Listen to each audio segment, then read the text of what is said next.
Hello, everybody. Welcome to the September episode of Coach's Corner. This one's long overdue. We have our Chloe in the house. How are you, Chloe Maleski? I'm great. Excited to finally be here. We've been talking about it for a while. We are. And so most of you probably know Chloe because you either communicated with her as a student or perhaps you're a recent grad and have experienced Chloe in her new role. So I'm going to have her discuss that a little bit too. But Chloe is a member of the PHCI team. She loves you like I do. She is fully invested in your success like I am, like our whole team is. And Chloe has a really interesting story. Some of you have heard it before because she's been on our podcast, but many of you haven't. So Chloe kind of stumbled into this line of work, which is really cool. But look, thinking through your story, and I'm going to let you tell it. I'm not going to spoil the surprise or anything, spoil the story, but it makes sense given your background, right? But kind of how you got here is very serendipitous. So why don't you share a little bit about you and kind of how you got here? Okay, I'll try and keep it as brief as possible.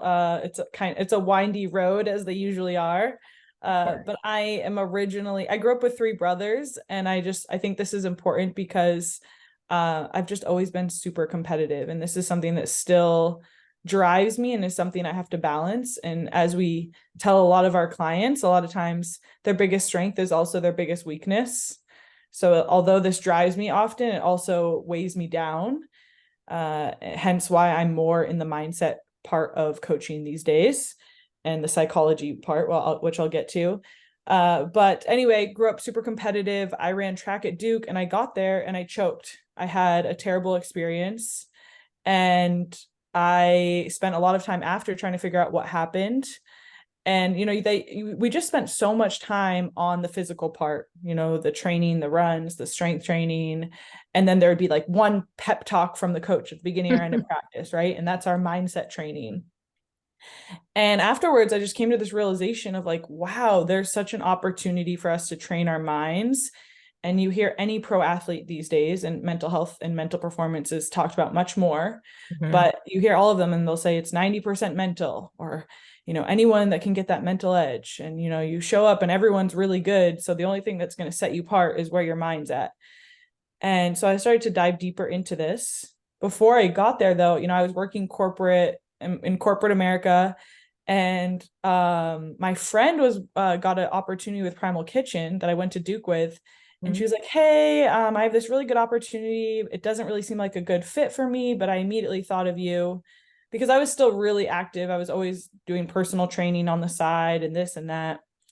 Long story short, I sat down and I had a couple meals with Mark, and he was telling me about all the things he's doing. I had never even heard of Primal at this point. Okay.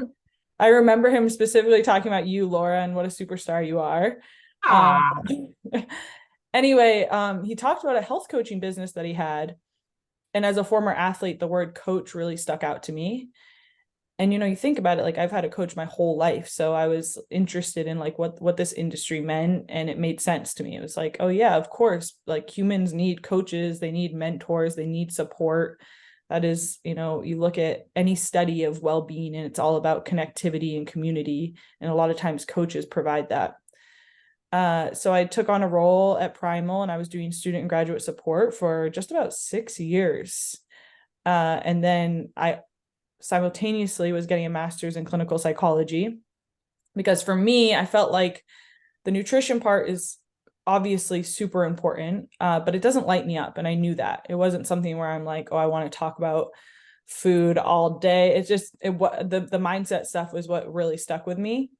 However, at my practice now, I'm working primarily with athletes. It's always one of the first questions I ask is about what they're eating, because obviously if they're eating processed food before every practice, that's going to impact how they show up mentally. It's all connected, as all of you coaches know. And I recently transitioned as I was at Primal and getting my master's. I started to build my own business, Grow with Chloe. So it's about almost 3 years now. And I tell this on a lot of the business development calls now. I'm like, I wish I didn't make my logo or name my business until later. Because if you haven't seen my logo, it's very 70s. And like the I love majority of them. my clients are college male athletes. So it's just kind of funny because I didn't really know who I was going to serve at that point. Like I knew, but I didn't know that's who I was going to attract and have the most momentum with. So just a word of advice, don't worry about the name and the logo because the clients are going to dictate what that is. They're going to help show like how you should show up. So I've been working in mental performance now for 4 or 5 years. I work part-time also for the sports psychologist for the LA Rams. So she's my supervisor for mental performance coaching. So I've worked with a lot of high-level athletes. I get almost all my clients word of mouth, do workshops. So although I'm active on social media, it doesn't serve my own mental well-being and my competitiveness to be on there. And so I find that workshops are a great way and they fill my cup more than social media. So I get a lot of my clients, I'll do workshops with teams in large groups and then get clients from there most of the time. So that's my main source of client retention. What else? I feel like I'm missing pieces, but yeah, that's the gist of it, working in mental performance. And now my role at Primal is I'm doing, something we're really passionate about at Primal is making sure that we can create careers for all of our coaches and bridging the gap after education, because the business part is almost all mindset. Right. So I am having 30-minute calls after graduation with new grads about what mindset shifts needs to happen. What are the next steps for that business part post being a student? Yeah. So much in there I want to dig into. And guys, this is meant to be interactive. I know it's a webinar. Please, please, please submit your comments, your questions. We will do our best to get to all of them because I know there's 30 of you on here right now. I know half of you are, this is a huge mindset issue. It's probably more than half. I'm, whatever. But at least half of you, this whole imposter syndrome thing, this I don't know where to start, this constant overwhelm is plaguing you and you are stuck. So I'm asking folks that are on this to be vulnerable.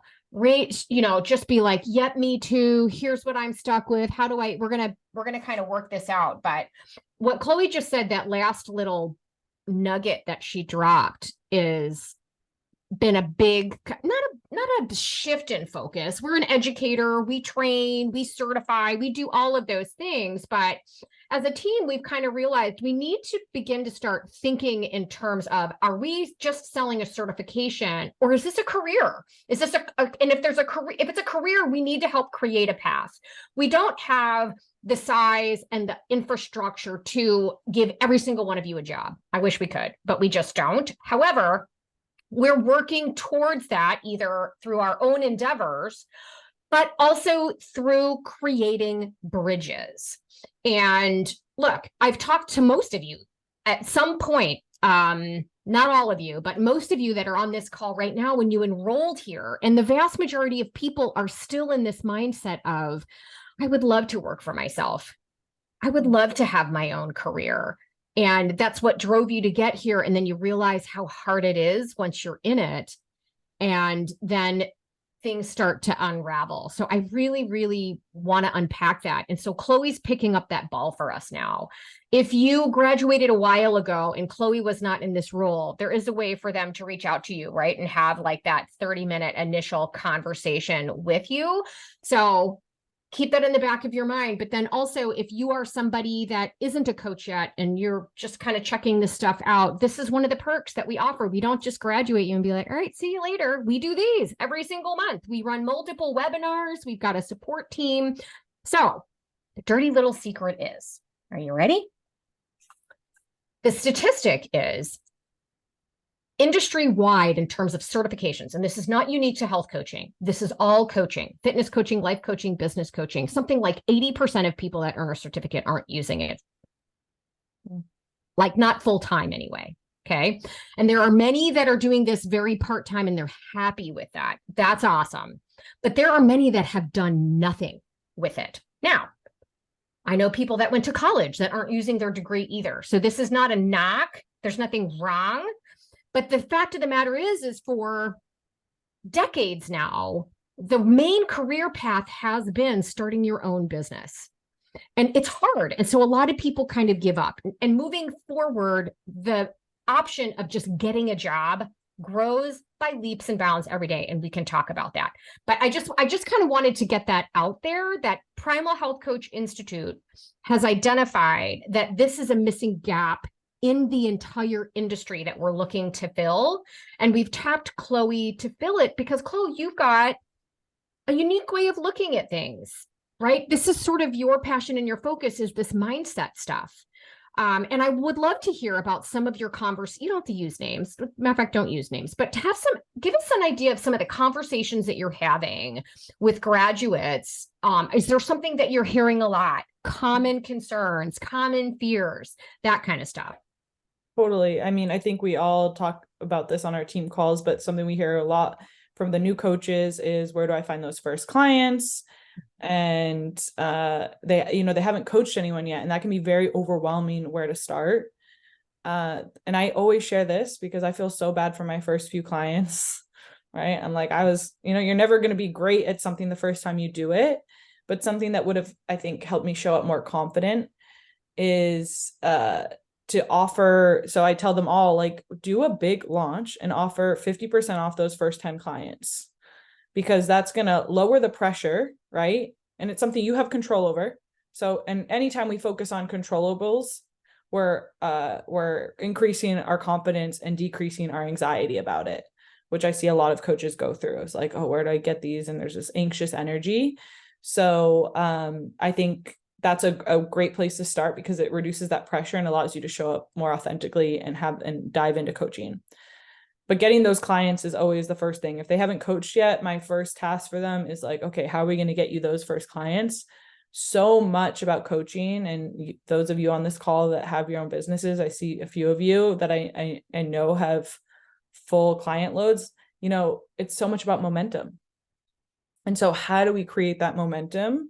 And that's a controllable. You're going to hear me say that word probably 100 times on tonight's call.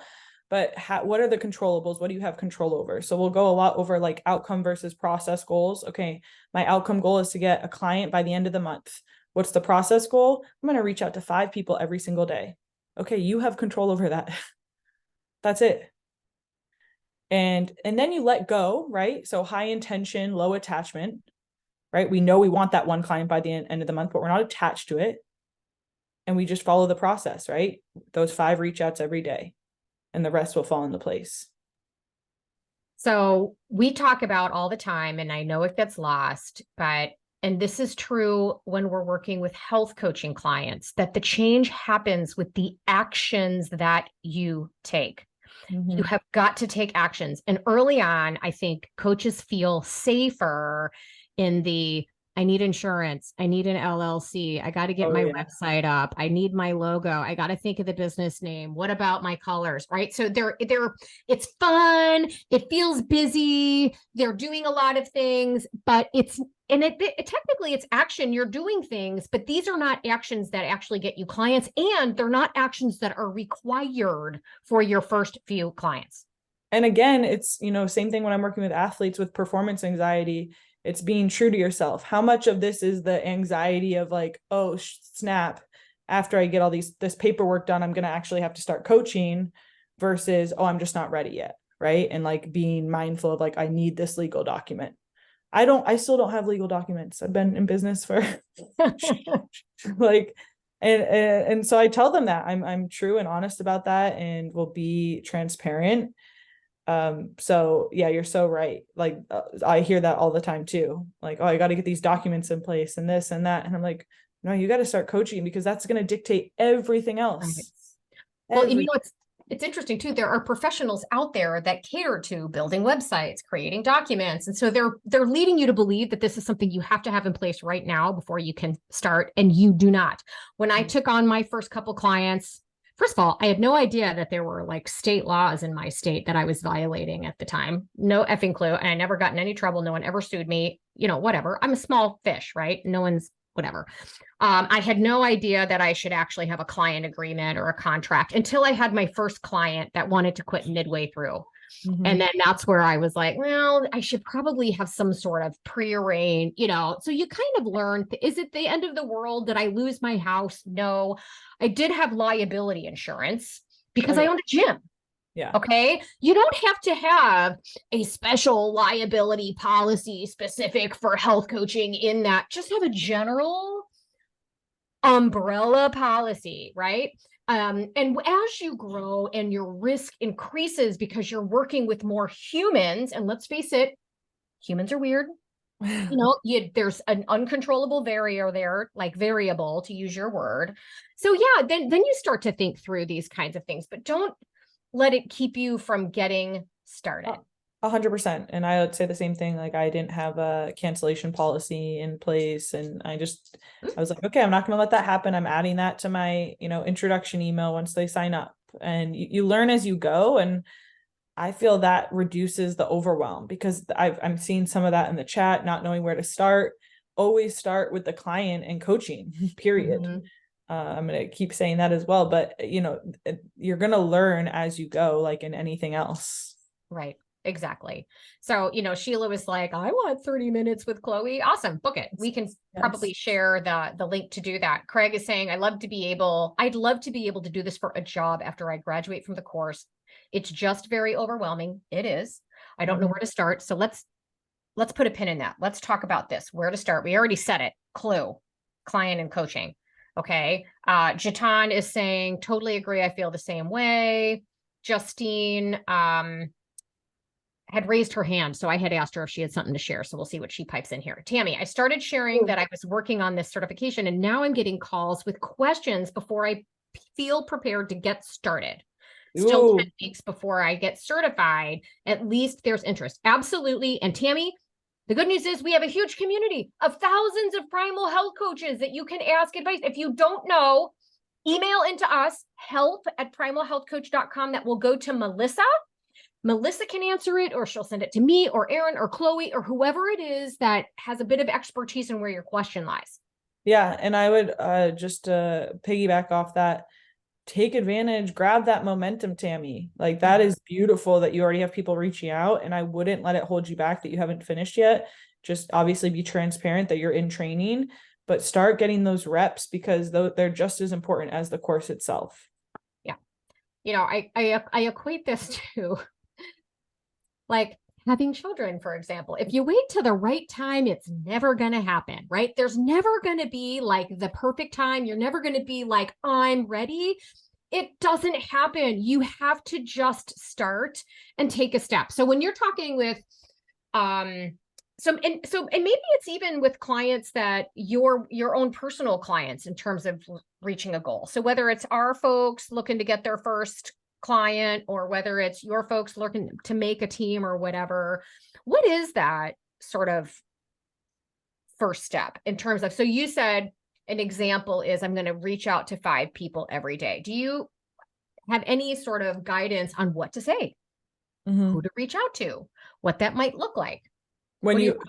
So for that specific example, so again, we'll go into if they want to be getting clients from social media, if they want to be doing in person.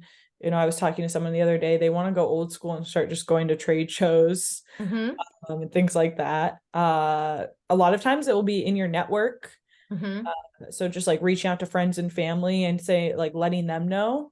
And then making sure we mentioned this in the course, but just making sure when you're offering that 50% off to those first clients, getting a testimonial, because that's content right there. Testimonial Tuesday, boom.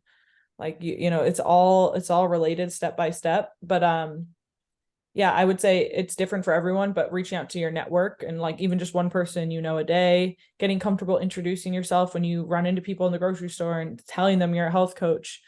Exactly what you said. I don't know how many of you have read Atomic Habits, but he says, the base of habit is behavior. And what if you are a health coach, the only way for you to feel like a health coach is to do what a health coach would do. And of course, a health coach would introduce themselves as a health coach. Well, and look, I tell this story all the time, but I've done that. I've like picked up a client at the grocery store. Some poor guy is sitting there with a crying toddler in the shopping cart and he's looking at the back of a box, like completely bewildered, and it just reminded me of like my husband at the time. And would I want someone to actually offer to help him? His wife was sick. He needed to do some grocery shopping. He had the kid and he's like, oh, so I answered a question. He's like, wow, what great customer service. Do you work here? I'm like, no, I don't work here. I'm shopping myself, but this is what I do. One of the things I do in my business as a health coach is I take people through the grocery store and teach them how to shop. And he was like, oh my gosh, we need one of you. It's all about just, and look, some people are just going to be like, great, thanks for the help. Bye. Right.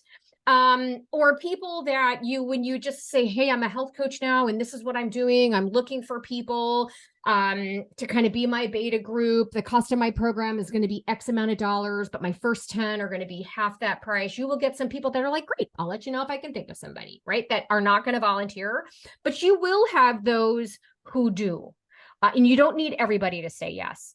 Remember, if the goal is one by in a month, you need one. You don't need all 10 right away. Mm-hmm.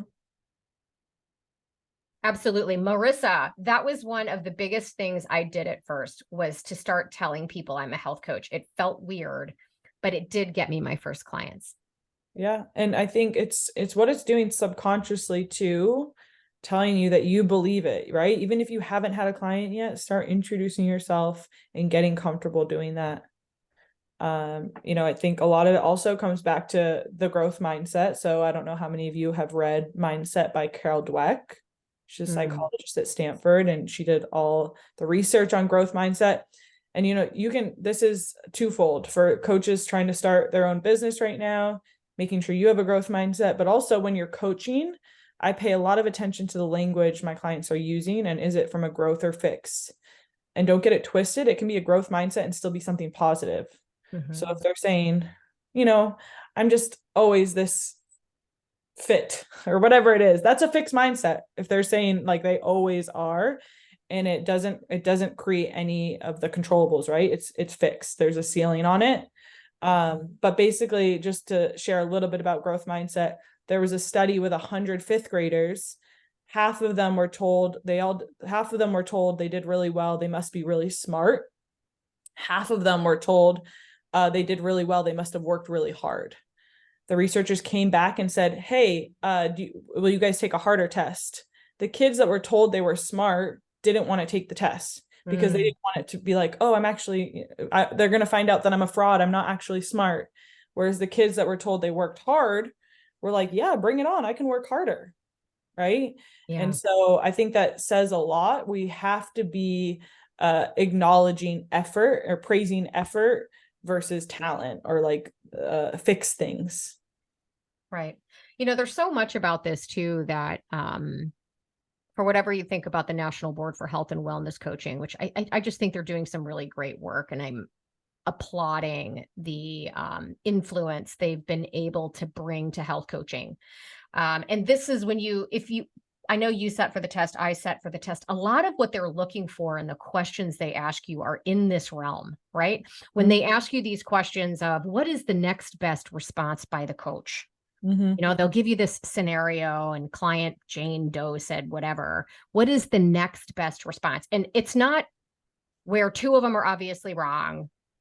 Two of them, it's not like you narrow it. They all sound like they could be legitimate. So what they're looking for is exactly what you're talking about, Chloe. Which response is going to elicit from the client change talk, growth talk, positive affirmations that lead them towards growth and change, not just a positive affirmation that leaves them stuck in the same place. Exactly. Right. And so this is what I think gets misconstrued when people think in terms of health coaching. Food is just a part of it. And maybe you can speak to this a little bit too, or people that are in this right now that have been coaching a while. I find with most of my clients in the very beginning, we do talk about kind of food and movement quite a bit, but really it's like the first 4 weeks. I got a 12-week program, right? The first 4 weeks is really where all the education is, we can move the needle on people metabolically and help from a health perspective. And for the remaining 8 are all about building the habits and building on the education and what that really means and the nuance of all this stuff, and having them build confidence over the next 8 weeks of practicing these things that they actually learned in the first 4. Mm-hmm.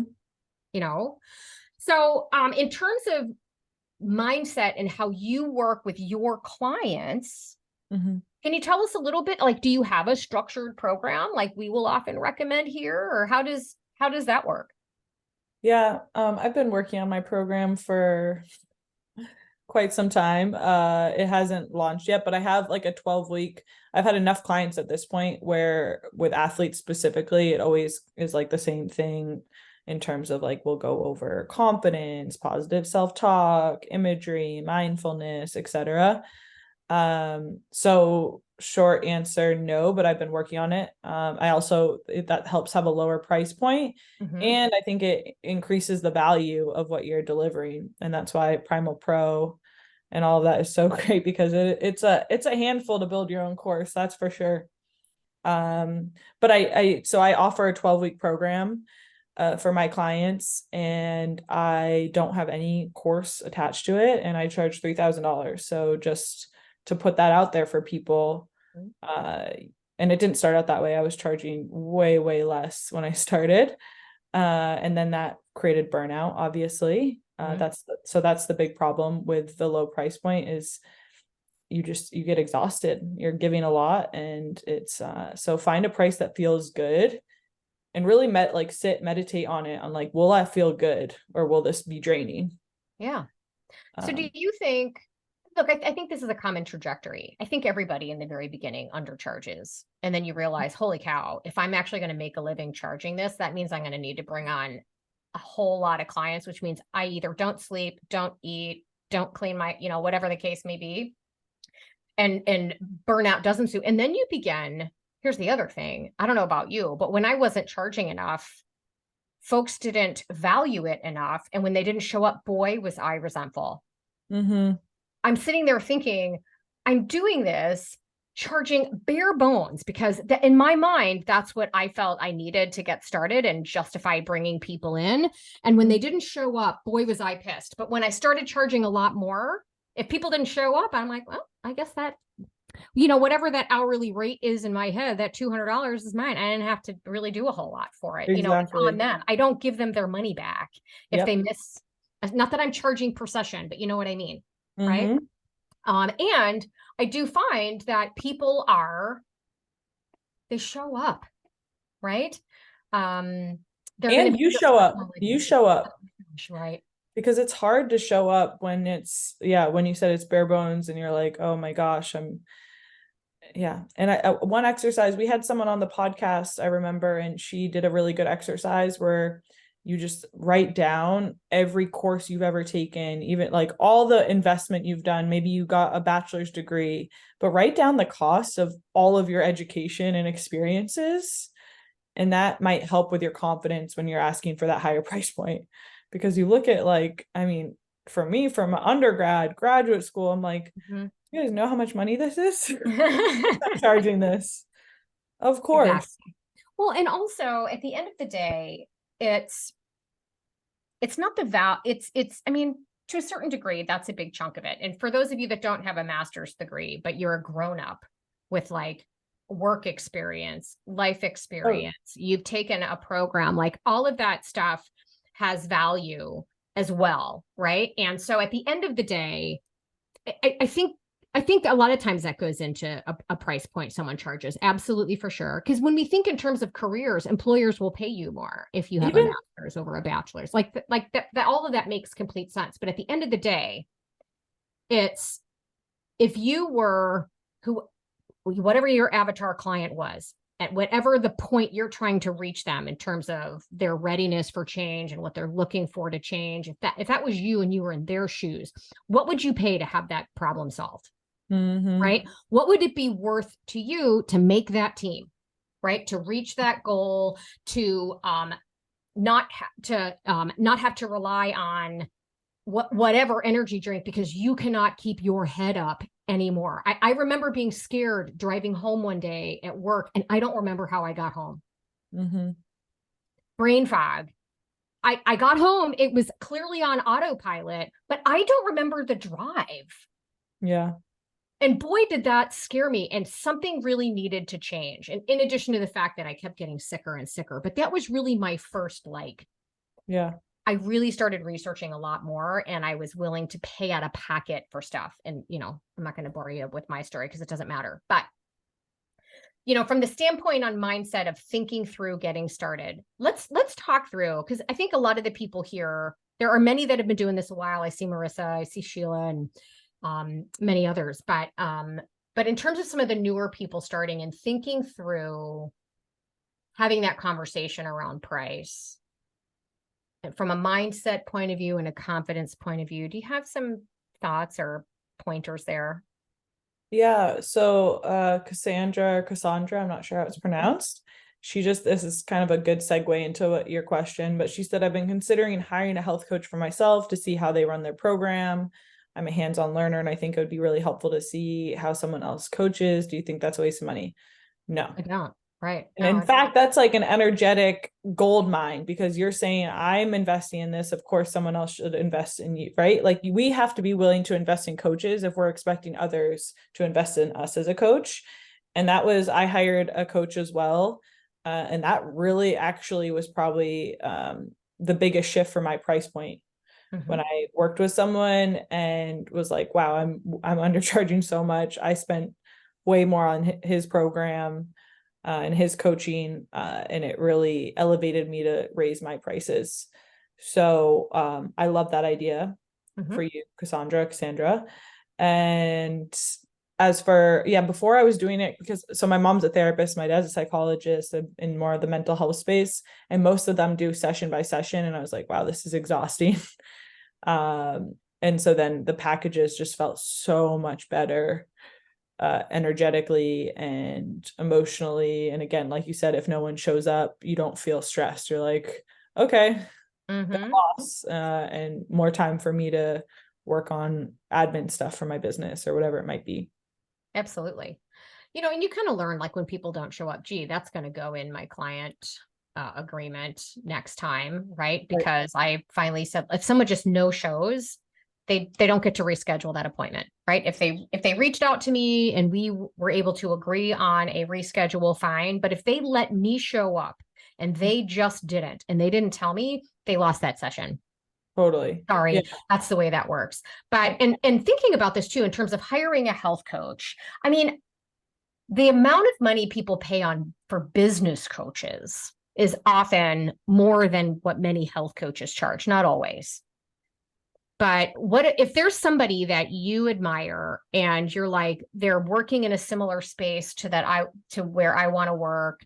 And I just kind of want to get that inside glimpse. In some cases, it may be a great stepping stone before you actually invest in a more expensive business coach to, first of all, get some health coaching yourself. How cool is that? Being able to work with somebody that you admire is awesome, and get a bit of an inside scoop and understanding what that client experience feels like. Because that's sometimes when you're building your own program from scratch, taking a shot or a guess at what that client experience is about is a little daunting too, right?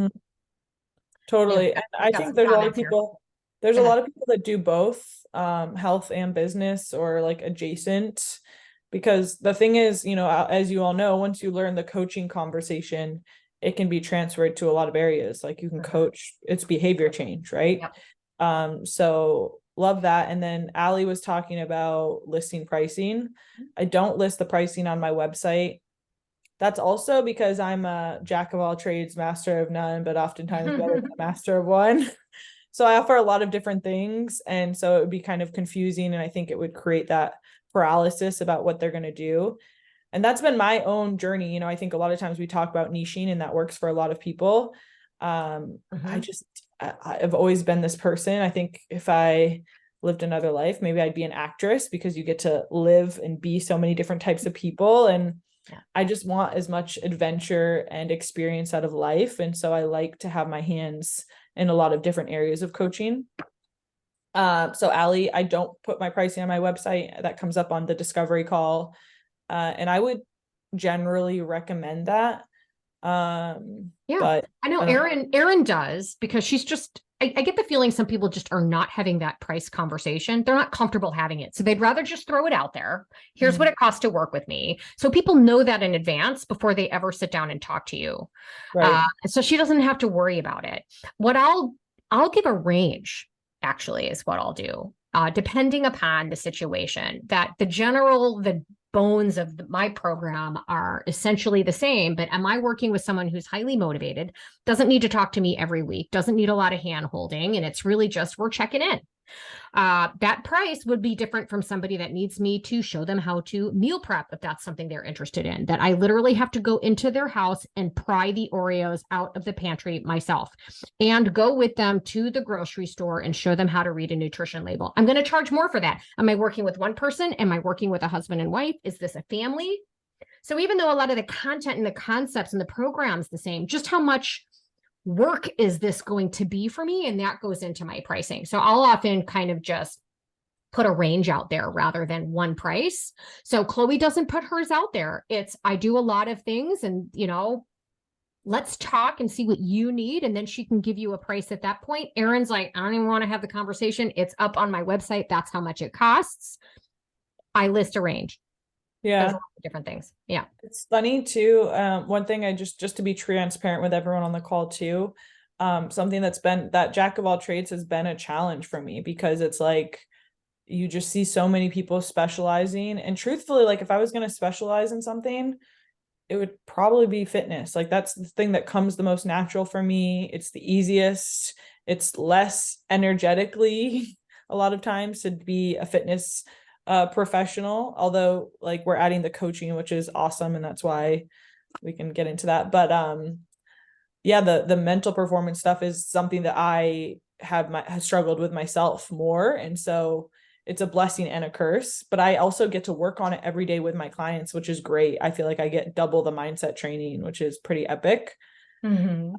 I want to acknowledge Larry's comment, which is such a shame to talk but Larry, I want to add a comment. Did you see his in the chat? Yeah, I'm reading it. Go ahead. Yeah. But that's someone where it's like you don't want that energy or to work with them. That's the thing.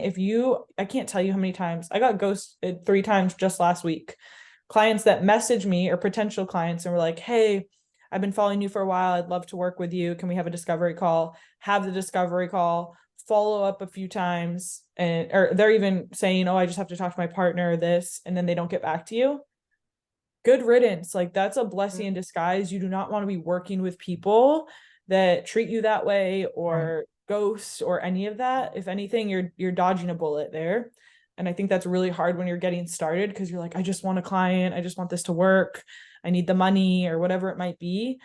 But again, really try to lean into that mindset of high intention, low attachment, and know that like the right people are going to come. And if you have to chase, that's just going to make your job way harder.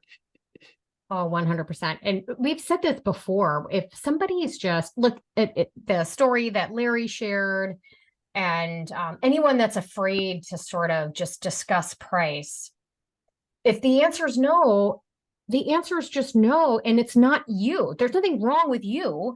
It wasn't a rejection of you. It's either they legitimately don't have the money, or it's okay, they were either expecting something else, or they just kind of needed to know the price so that they can sort of acclimate it and make plans for it, right? In many cases, it's just not right now. Okay. But also, if somebody just is not, so much of this is on them. It's their baggage. It has nothing to do with you. And you got to get your own ego out of it, to your point. Oh my gosh. I go back to my small town in New Hampshire and do workshops with a lot of the high school teams, because I'm like, this is exactly what I wish I had. There's a few coaches where like they say they're interested, and then they ghost, or this or that. And it's so hard not to take it personally, because I literally went to high school and they saw me playing sports and know how, and it's so hard not to take it personally. But that's a huge opportunity to become a real entrepreneur and create that thick skin, because that's part of the game. Oh, yeah. I want to talk about workshops too in a second. I just want to make sure we've gotten through all of this. Tammy, do you recommend a get to know you session at no charge first to see if you might be a good fit before initiating the package? Definitely. Just make sure it doesn't take up too much time. So, I cut mine at 20 minutes. I mean, and know your audience, right? If you can tell like this person is most likely going to sign up, obviously it can go a little bit over. But definitely offer that first. It's so much about building trust, and you want to just leave them with all the information you can. Or honestly, they should be talking most of the time during those discovery calls. And then leave them with a couple nuggets where they're like, wow, that was a lot of value. No pressure. And then but definitely first call, no charge. There are some people, I talked to a student or graduate yesterday who charges $35 for her discovery.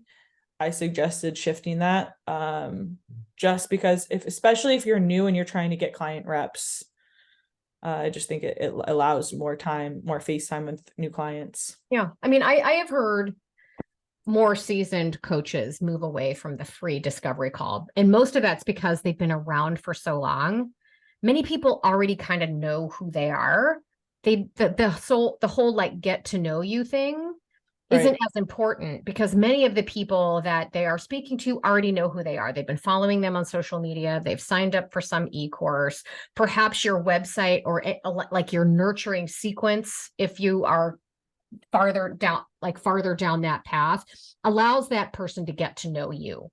So, and so they reserve the right. Like I don't do that kind of thing. If you want to send me some questions, I'm happy to email you back, or we can pay for a discovery session. But in the beginning, I do think I agree with you. It's got to be brief, 20 minutes, and don't give up the ghost. Don't give everything up and give all the advice in the first session. Why would they come back? Right? So I think it's more important that the person across from you knows that you heard them, that you get them, that you care, and most importantly, that you have the solution to their problem. You're not going to give them that solution in the first session, but you have the solution to the problem. And this is how much it costs to work with me.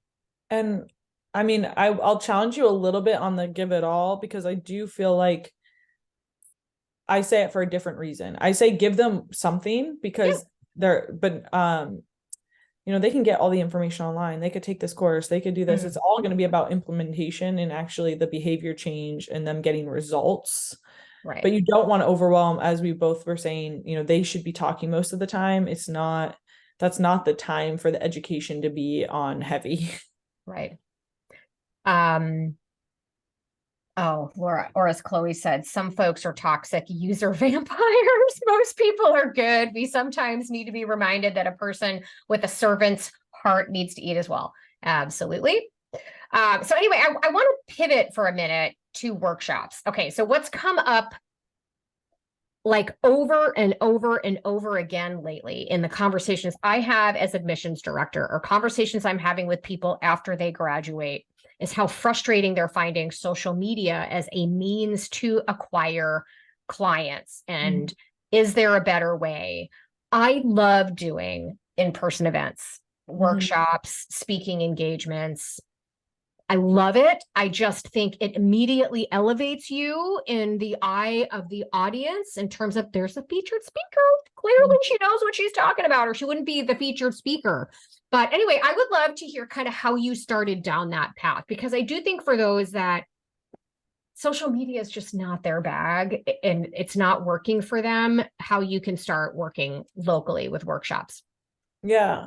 So I was fortunate. I was contracted through a couple of sports psychology companies. One's called Train the Mind, one's called PCA. And they basically set up the workshops and I just go and present, and I get to also market myself. So that's great.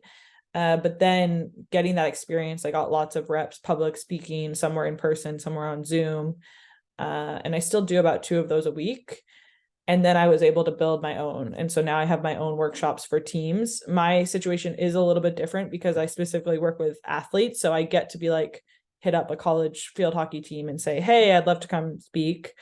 But I think there's opportunities to go to any like local gyms, yoga studios, they're always looking for like special events that are health related, and to get an audience. And then you'll get that one person. The hardest part about public speaking is you're not going to speak to everyone, but you are going to speak to someone, and they're going to be the person that comes up to you.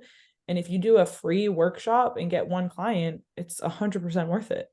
100% worth it. Even if you do the workshop for free and you don't charge for it, it's free marketing as far as I'm concerned. And I do a lot of, so I still do free workshops. If I think it's a good lead to get clients. Yeah. And I think knowing whether to charge or not might depend on the circumstances, right? And maybe we can dig into that a little bit, but I mean, I would love a little poll here. Folks can just give a little smiley face if they would love to do some sort of in-person talk, or a little frowny face like, no, totally not me.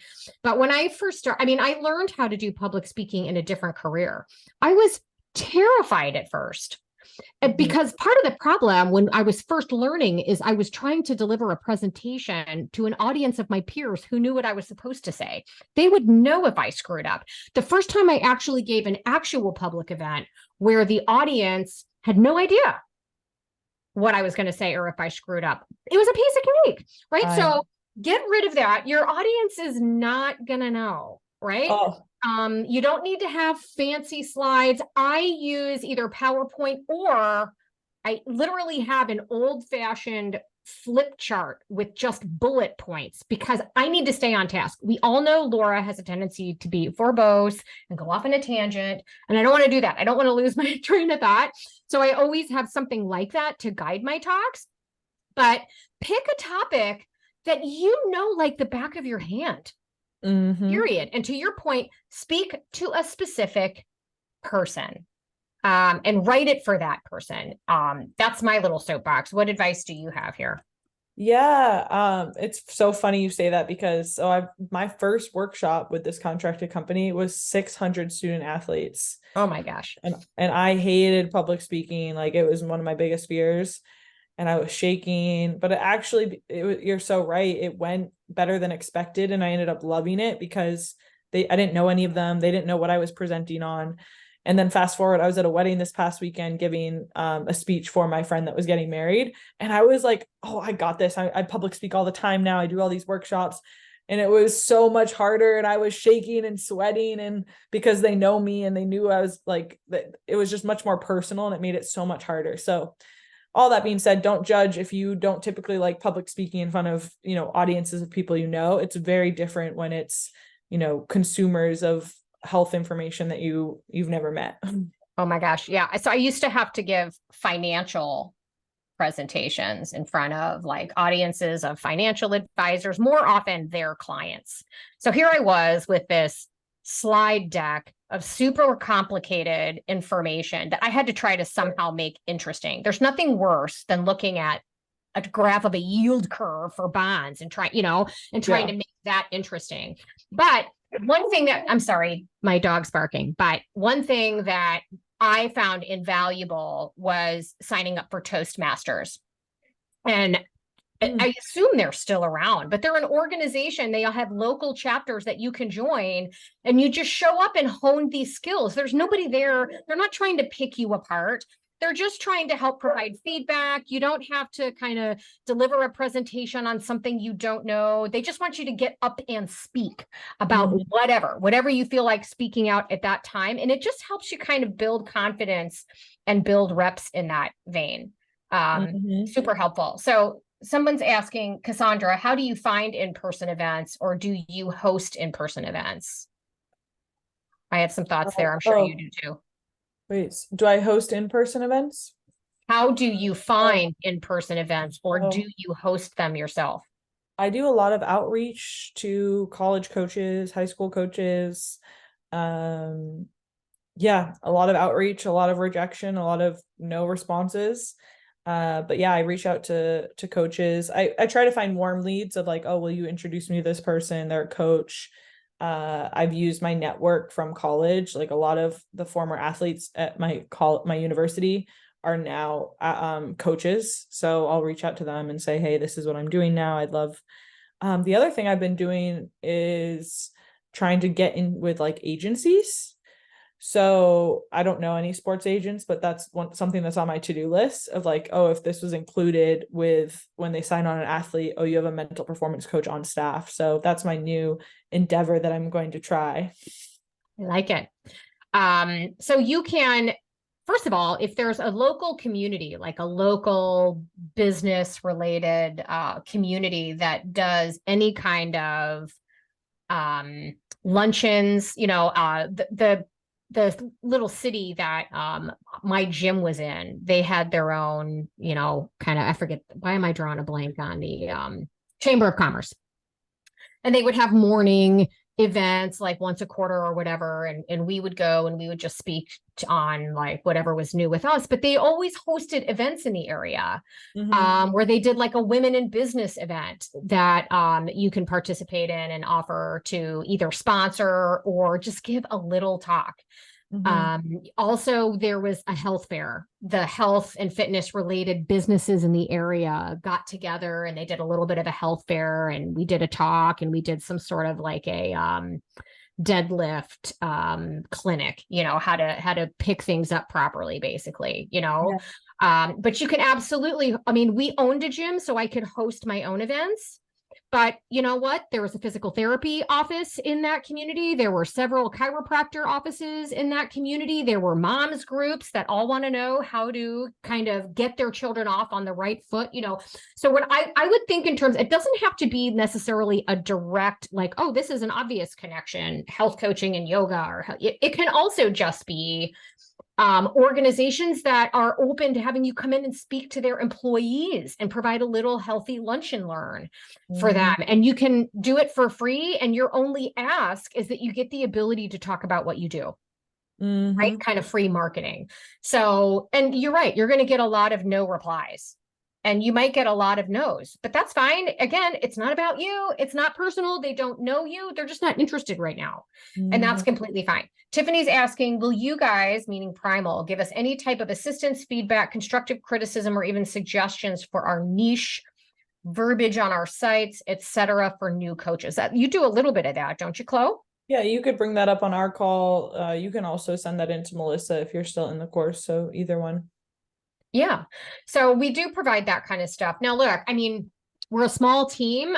None of us have the bandwidth to spend 3 hours combing through your website and stuff like that, but we're happy to take a look at it and provide you, and especially answering specific questions. And when it comes to your niche, just make sure it's something you're passionate about, someone you're passionate about, and that this niche has a problem you can solve that they're willing to pay you for. Okay. So this niche has to have, gut health is not a niche, not a niche. What's the problem? What is the problem you're looking to solve? And then the actual person will bubble up for you. So speak in terms of that language. I got a bunch of thumbs up, smiley faces. Yes. Love in-person workshops. Let's see. Lunch and Learns, Todd. I used to share a co-working space to host, which is also great. Absolutely. All great suggestions. Is there anything else you see in there, Chloe? No, I think that's it. But if there are more questions, we have about 5 minutes left. So yeah, Christine Lewis says many Toastmasters clubs are hybrid now as well. Do you mean like partially in person, partially online, like Zoom? Christine, is that what you mean? Because that's yeah. So even if there isn't one local to you, look. AA is the same way. My husband's a recovering alcoholic. If he can't get to a live AA meeting, he can jump on Zoom now. I think people are really, and then you can also give a try doing your own kind of live workshop where you send invitations to a topic that's an online talk, and then you share that information with everyone, not just social media. I would share it locally as well. There's ways that you can get out there, but all of this stuff takes time. I would love for you in the last 4 minutes to speak to having some patience, having some grace, setting realistic expectations so that we're not always kind of falling down and getting bogged down in this, like the term Christine Hassler used to use, expectation hangover. Yeah, and it's so nice because so much of this is so relatable to sports. But when people say, just give it your all, like they're telling their son or daughter that before they go out for a game, just go do it your best. And I think just recognizing and starting when you start your day, like what is your best? Some days we only have 20% in the tank, and recognizing that you're going to give all 20%, right? That's what you've got that day, but know that you don't have 100% every day. And so don't try to conquer the whole business in one day. That can be really exhausting and create that burnout. So just being gentle with yourself, having self-compassion around that, and being like, okay, today I have 80%, so I'll give 80%. So doing your best doesn't mean 100%. It means doing your best that way you have that day. Yeah. And I love that. It's a little unrealistic to expect you to have 100% effort every single day, 100% of the time. We're human beings. We're not built that way. Right. I got one last. This is an interesting one, and anybody else listening can feel free to pipe in on this. I have a friend who has stage 2 cirrhosis of the liver. She's asked me to coach her, and I'm a little scared because it's such a serious disease. Have you ever coached someone who has a life-threatening disease? Can you talk about it a little? I have not. Have you? So I haven't coached someone who has cirrhosis of the liver, but I have coached people that do have some pretty serious conditions. And so I make it very clear from the beginning, I am not a doctor and I'm not here to treat your illness.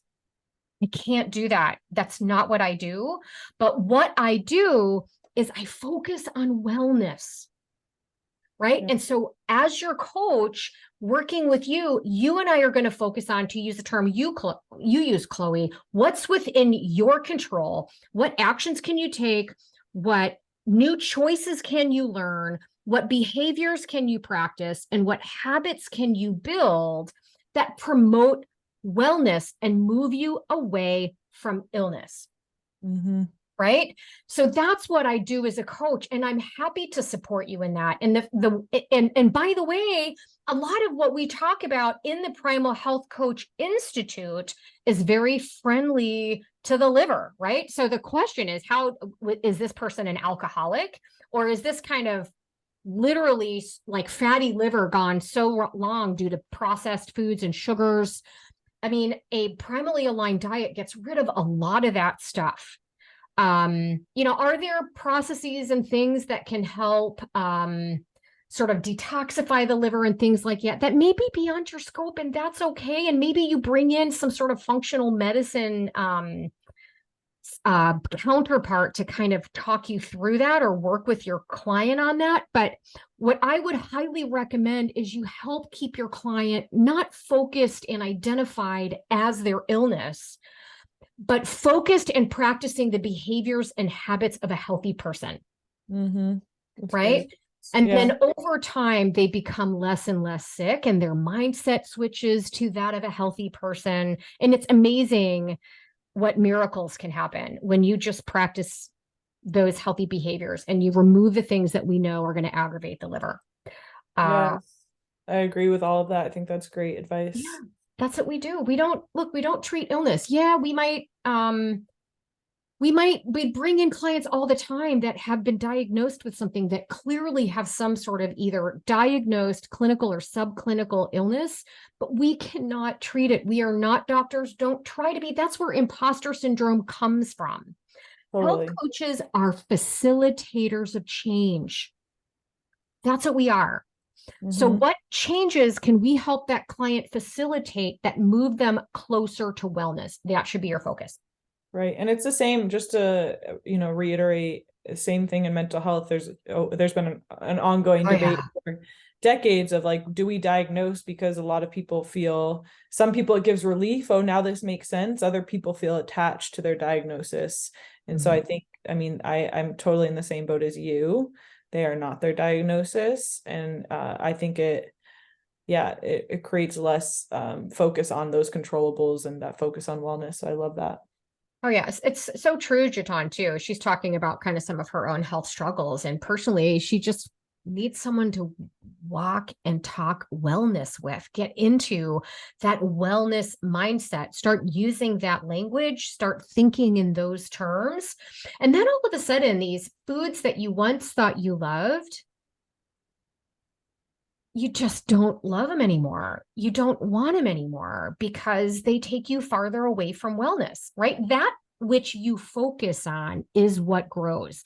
So if you're always focused on the fact that you have no money, right, that's going to continue to grow. You're going to get deeper in debt and all this other stuff. But if you focus on this sense of abundance and a growth mindset, and that there's always the opportunity to earn more money, guess what happens? Same thing happens with happiness, with depression, with your weight, you name it. That which you focus on will grow. And if the focus is a negative focus, the negativity is going to grow versus a positive focus and a growth mindset, which is what Chloe's all about. It's what you've leaned into. I love the fact that when you were going through your journey, because Chloe took our course too, and just realized, I mean, yes, food's important. You recognize that, but really what lights you up that you're most passionate about is this, the mindset and the psychology of all of this. And you've been able to carve out this amazing niche for yourself. And guys, she's using everything she's learned to help you. Okay, so what I'm going to kind of wind down here and be respectful of your time and everybody else's time, but what, where can people kind of just book 30 minutes with you if they haven't taken advantage of that already? Yeah, Monday, maybe Jane can put the link. I have a one sub link via Primal, so maybe we can put that in the follow-up or where people get the replay. Right? Do we send out an email after they attend this? Yeah, you'll get a replay email. But also, if you email into Melissa, help@primalhealthcoach.com, and be like, hey, I was on the podcast with Chloe. Do you have Chloe's scheduling link? And we'll make sure Melissa has that. You can also just email me to Chloe@primalhealthcoach.com. Okay. Yeah, that's easy too. So if you want to follow up with me about anything from this call, feel free to do so. Awesome.